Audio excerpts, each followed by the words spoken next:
Even though this is a fake, it's still using the latest standard, but no doubt it won't actually support fast charging. Alright, moving on to the phone, we've got a protective film covering the front, which somewhat exaggerates the screen-to-body ratio on offer, but even taking it off reveals a pretty generous screen size.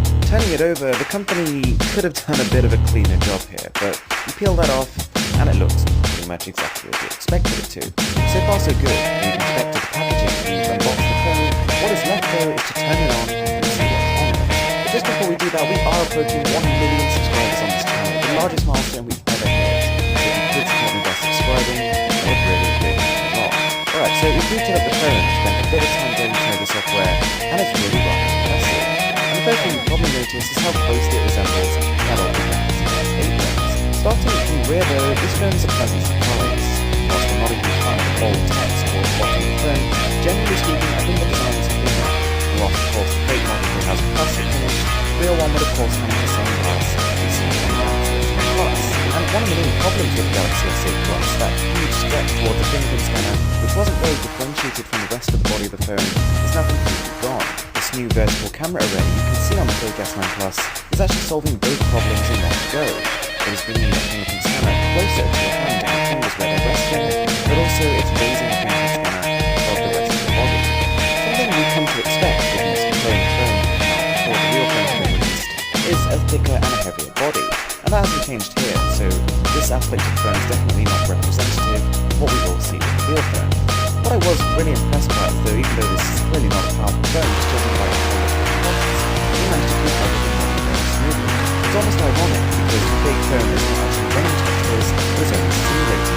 But as a result, it's actually running much more operating system, which means that sometimes equivalent tasks are actually faster on the fake phone. On the other hand, you might be able to tell we've got a bit of skin on the display. The LS8 Plus on the left-hand side has got an 18.5 ratio, but the fake one over here has a 6.9 unit pace of larger Also, whilst it's certainly impressive that the fake phone is actually curved, you'll notice the curve is only coming in the body of the phone, and that the display itself is completely flat, so it's missing that edgeless feel, that infinity display that the real phones have. The clone actually does impress in a lot of ways though. The wallpaper library, whilst not necessarily advancing it to the next level and including anything new, is complete. It has everything that the S8 phones do. The dialer, the built-in applications, very effectively emulate what we see on the S8. Everything from the home button to the settings menu is all intricate in detail.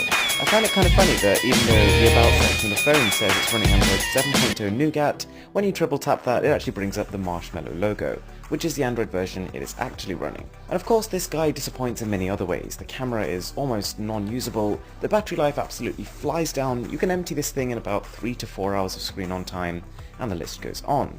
But the purpose of this is not that, it's to get a flavour and an idea of what the Samsung Galaxy S9 Plus might actually feel like.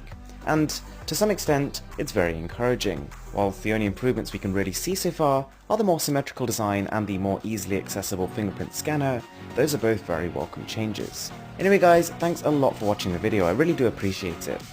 My name is Aaron, this is Mr. Who's the Boss, and I'm signing out.